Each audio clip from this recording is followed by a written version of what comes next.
Oasis बायोलॉजीच्या नीट sessions मध्ये आपल्या सगळ्यांचं स्वागत आहे. आजचा आपला टॉपिक आहे structures of carbohydrates. Previous lectures मध्ये आपण क्लासिफिकेशन ऑफ कार्बोहायड्रेट्स आणि कॅरेक्टरिस्टिक्स ऑफ कार्बोहायड्रेट्स हा पॉइंट कव्हर केलेला आहे. तर सगळ्यात अगोदर आपण बघूयात की कार्बोहायड्रेट्सचे स्ट्रक्चर्स कशा पद्धतीने डिफाइन केलेले आहेत. अगोदर मी ग्लुकोज स्ट्रक्चर तुम्हाला तुमच्यासोबत डिस्कस करतो. ग्लुकोज आपल्याला सगळ्यांना माहिती आहे की ग्लुकोज हे एक हेक्झोज शुगर आहे. हेक्झोज आल्डोज शुगर आहे. त्यामुळे आपल्याला माहिती आहे ग्लुकोज हे 6 कार्बन कंटेनिंग शुगर आहे. आता या 6 कार्बन कंटेनिंग शुगर मध्ये फंक्शनल ग्रुप जो प्रेझेंट आहे तो आहे अल्डिहाइड ग्रुप.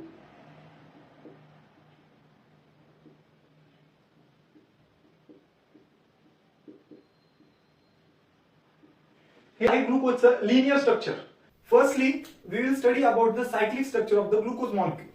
जेव्हा मी ग्लुकोज मॉलिक्यूल स्टडी करतो त्यावेळेस आपण जे स्ट्रक्चर स्टडी करतो ते अशा पद्धतीचं काही आहे, ज्यामध्ये आपण 6 कार्बन्स मेन्शन करतो. प्रत्येक कार्बन वरती हायड्रॉक्सिल ग्रुप प्रेझेंट असेल.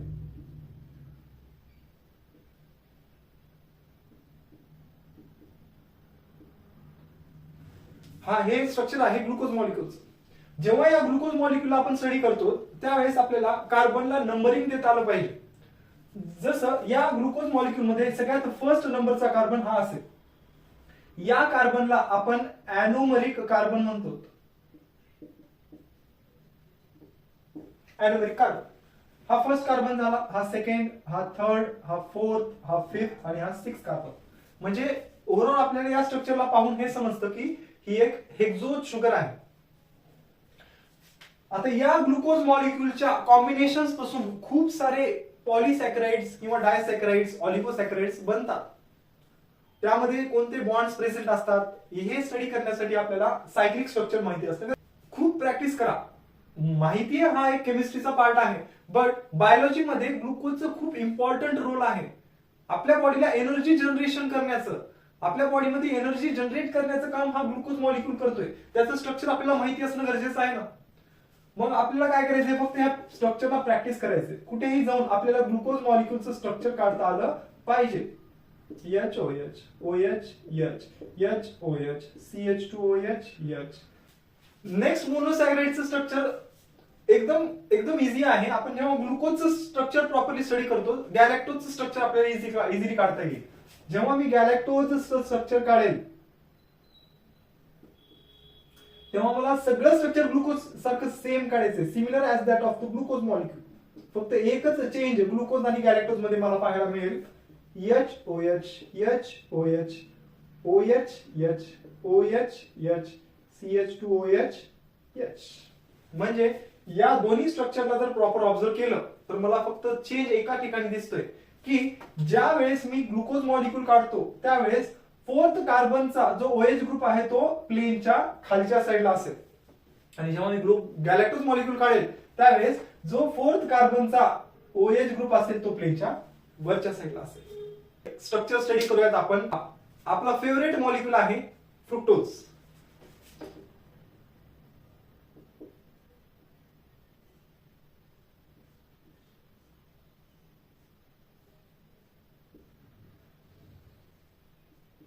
CH2OH, OH, H, H, OH, CH2OH, OH. हे फ्रुक्टोजचं स्ट्रक्चर आहे. सगळे मोनोसॅकराइड्स स्टडी केल्यानंतर आता बघूयात की एखाद्या मोनोसॅकराइड्स पासून डायसॅकराइड्स कसे तयार होतात, त्यामध्ये नेमकं बॉन्ड्स कोणते असतात, कोणत्या कार्बन्स मध्ये बॉन्डिंग फॉर्म होते. त्यामध्ये सगळ्यात अगोदर मी जी शुगर सिलेक्ट करतोय ती आहे माल्टोज. एकदम सोपी शुगर आहे. कशाने बनलेली असते, ग्लुकोज प्लस ग्लुकोज. दोन ग्लुकोज मॉलिक्यूल सोबत बॉन्डिंग कशी करतात ते आपण एकदा प्रॉपरली बघूया. त्यामध्ये आपल्याला ग्लुकोज मॉलिक्यूल तर आपण प्रॅक्टिस केलेलाच आहे. ग्लुकोज मॉलिक्यूल म्हणजे 6 carbon HOH, HOH, OH, H, H, OH, CH2OH, H. आणखीन एक ग्लुकोज मॉलिक्यूल घ्यावा लागेल. H, OH, H, OH, OH, H, HOH CH2OH H.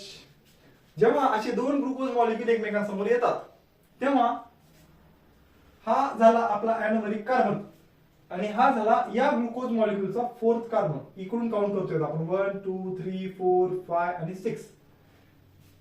या दोन कार्बन्स मध्ये बॉन्डिंग होते म्हणजे एका ग्लुकोज मॉलिक्यूलच्या फर्स्ट कार्बन मध्ये आणि दुसऱ्या ग्लुकोज मॉलिक्यूलच्या फोर्थ कार्बन मध्ये काही सिग्नलिंग होतात, काही अट्रॅक्शन होतं. त्यामध्ये हा ऍनोमरिक कार्बन आहे, हा ऍनोमरिक कार्बन म्हणतो तू माझा OH घे आणि मला तुझा H दे आणि असं करून H2O मॉलिक्यूल बाहेर पडतो.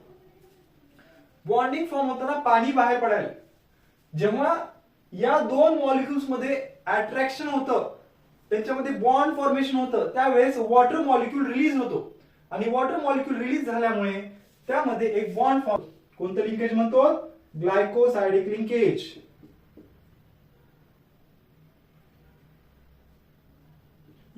OH नाही, आता OH येणार नाही, इथला OH तर यांनी डोनेट केलेला आहे.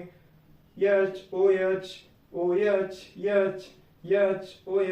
CH2OH H आणि इकडे एक बॉन्ड फॉर्म होईल.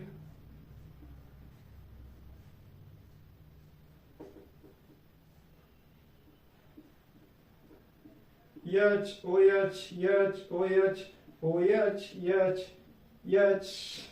CH2OH H. अशा पद्धतीने हा जो बॉन्ड फॉर्म होईल एका वॉटर मॉलिक्यूलच्या लॉस मुळे फॉर्म झालेला बॉन्ड आहे. या बॉन्डला आपण काय म्हणणार? ग्लायकोसायडिक लिंकेज म्हणणार. काय म्हणणार? ग्लायकोसायडिक लिंकेज. या लिंकेजमुळे दोन ग्लुकोज मॉलिक्यूल्स एकमेकांना बाइंड झाले आणि यापासून तयार झाला एक डायसॅकराइड. त्या डायसॅकराइडला आपण म्हणतो माल्टोज शुगर. आता ही जी माल्टोज शुगर तयार झालेली आहे या शुगर मध्ये जो बॉन्ड आहे तो बॉन्ड ग्लायकोसायडिक लिंकेज आहे तर माहिती आहे. त्यामध्ये जो बॉन्ड फॉर्म झालाय तो ग्लायकोसायडिक लिंकेज आहे. पण कोणता ग्लायकोसायडिक लिंकेज आहे हे मेन्शन करणं खूप गरजेचं आहे. एक्झामिनेशन मध्ये आपल्याला या शुगर मॉलिक्यूल्सच्या कोणत्या दोन कार्बन्स मध्ये बॉन्ड फॉर्म झालेला आहे हा क्वेश्चन नेहमी विचारला जातो. त्यामध्ये आपण या दोन शुगर्सला ग्लुकोज मॉलिक्यूल स्टडी करताना आपल्याला माहिती आहे या ग्लुकोज मॉलिक्यूलचा फर्स्ट कार्बन आणि या ग्लुकोज मॉलिक्यूलचा फोर्थ कार्बन. तर ग्लायकोसायडिक लिंकेज असेल 1,4 ग्लायकोसायडिक लिंकेज. जेव्हा ग्लायकोसायडिक लिंकेज फॉर्म होतोय तेव्हा कोणता होतोय? 1 आणि 4th कार्बन. त्यामुळे ग्लायकोसायडिक लिंकेजला काय म्हणायचं? 1,4 ग्लायकोसायडिक लिंकेज. सुक्रोज शुगर ही बनली आहे ग्लुकोज प्लस फ्रुक्टोज पासून. एक ग्लुकोज मॉलिक्यूल दुसऱ्या फ्रुक्टोज मॉलिक्यूल सोबत बाइंड होतो आणि त्याच्यापासून फॉर्म होतो एक डायसॅकराइड, त्याला आपण सुक्रोज म्हणतो. ठीक. आता यामध्ये ग्लुकोज मॉलिक्यूल अगोदर काढावा लागेल आपल्याला. परत OH CH2OH H. आता फ्रुक्टोज मध्ये थोडस स्ट्रक्चर कॉम्प्लिकेटेड वाटू शकतं पण एकदम इझी आहे. CH2OH OH CH2OH OH. हे स्ट्रक्चर फ्रुक्टोजचं आहे. आता यामध्ये या ऍनोमरिक कार्बन मध्ये आणि इथला जो कार्बन येईल तो फर्स्ट आणि सेकंड, थर्ड, फोर्थ, फिफ्थ आणि सिक्स्थ हे पण एक हेक्सोज शुगर आहे. त्यामुळं हे सेकंड कार्बन फ्रुक्टोजच्या सेकंड कार्बन मध्ये आणि ग्लुकोजच्या फर्स्ट ऍनोमरिक कार्बन मध्ये एक बॉन्ड फॉर्म होतो आणि त्यापासून तयार होते सुक्रोज शुगर. तो बॉन्ड कसा फॉर्म होतो? ऍनोमरिक कार्बन जो ग्लुकोज मॉलिक्यूल मध्ये प्रेझेंट आहे तो म्हणतो तू माझा OH घे आणि मला तुझा H दे आणि असं करून H2O मॉलिक्यूल बाहेर पडतो आणि वॉटर मॉलिक्यूल बाहेर पडल्यानंतर आपल्या सगळ्यांनाच माहिती आहे की कोणता बॉन्ड फॉर्म होत असतो? ग्लायकोसायडिक लिंकेज. राईट.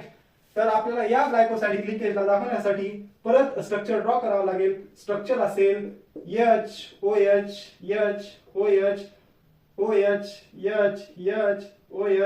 CH2OH H.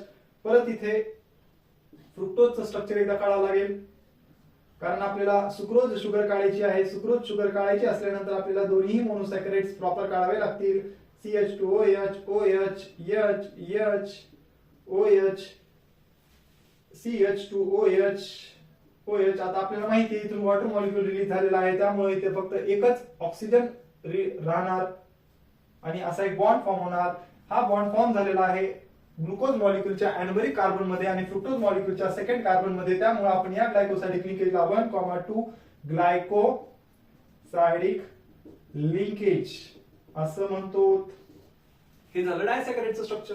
काय अवघड आहे याच्यामध्ये? आपण शिकल्यासारखं ग्लुकोज मॉलिक्यूल काढायचा, ग्लुकोज मॉलिक्यूलचा अॅनोमेरिक कार्बन असेल आणि तो फ्रुक्टोज मॉलिक्यूल सोबत बाइंड होतोय फ्रुक्टोज मॉलिक्यूलच्या सेकंड कार्बन सोबत. त्या दोघांमध्ये ग्लायकोसाइडिक लिंकेज फॉर्म होते. त्यामुळे त्या ग्लायकोसाइडिक लिंकेजला आपण काय म्हणायचं? 1,2 ग्लायकोसाइडिक लिंकेज. जेव्हा पण तुम्हाला एक्झामिनेशन मध्ये विचारलं जाईल सुक्रोज मॉलिक्यूल मध्ये कोणता ग्लायकोसाइडिक लिंकेज आहे, त्यावेळेस लक्ष देऊन ऐका. याला 1,2 म्हणायला विसरू नका, कारण ग्लुकोज मॉलिक्यूलच्या अॅनोमेरिक कार्बन मध्ये फ्रुक्टोज मॉलिक्यूलच्या सेकंड कार्बन मध्ये जो बॉन्ड फॉर्म होतोय त्या बॉन्डला काय म्हणायचं? 1,2 ग्लायकोसाइडिक लिंकेज म्हणायचं. जाऊयात आपल्या नेक्स्ट डायसॅकराइड कडे. आपल्या सगळ्यांना माहिती असणारा लॅक्टोज शुगर.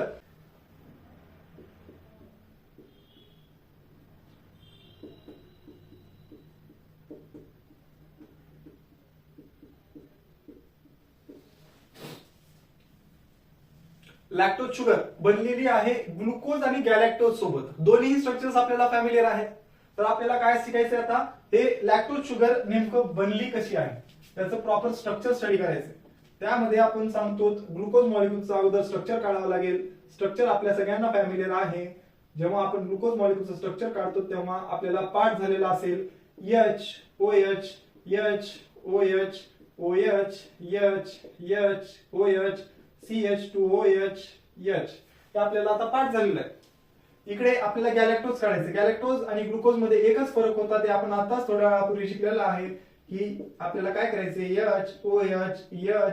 HOH या फोर्थ कार्बन मध्ये, जिथे ग्लुकोज मॉलिक्यूलच्या फोर्थ कार्बन मध्ये OH ग्रुप हा प्लेनच्या खाली असतो, गॅलॅक्टोज मध्ये तोच फोर्थ कार्बनचा OH ग्रुप प्लेनच्या वरच्या साईडला असेल. त्यामुळं हे ग्लुकोज गॅलॅक्टोज फॉर्म करतं. ठीक आहे. हे गॅलॅक्टोज मॉलिक्यूल, हे ग्लुकोज मॉलिक्यूल. आता यामध्ये पण बॉन्ड फॉर्म होत असताना आपण बघतो की या ग्लुकोज मॉलिक्यूलचा अॅनोमेरिक कार्बन आणि गॅलॅक्टोज मॉलिक्यूलचा कोणता फोर्थ कार्बन असेल त्यामध्ये ग्लायकोसाइडिक लिंकेज फॉर्म व्हायला. तो कसा होतो ते बघा. आता इथे बघतोय OH ग्रुप खालच्या साईडला आहे प्लेनच्या, आणि या गॅलॅक्टोज मध्ये OH ग्रुप प्लेनच्या वरच्या दिशेला आहे. त्यामुळं यामध्ये गॅलॅक्टोज मॉलिक्यूलचा H रिलीज होतो, ग्लुकोज मॉलिक्यूलचा OH रिलीज होतो आणि यामध्ये बॉन्ड फॉर्म होतो. त्या बॉन्डला आपण काय म्हणायचं? 1,4 ग्लायकोसाइडिक लिंकेज. परत एकदा आपल्याला ग्लुकोज मॉलिक्यूलचं स्ट्रक्चर ड्रॉ करावं लागेल. HOH CH2OH H. आता इथे एक बॉन्ड फॉर्म झालेला आहे. तो बॉन्ड अशा काही पद्धतीचा असेल. हा गॅलॅक्टोज, हे गॅलॅक्टोजचं स्ट्रक्चर असेल. यामध्ये परत आपल्याला काढावं लागेल OH CH2OH H.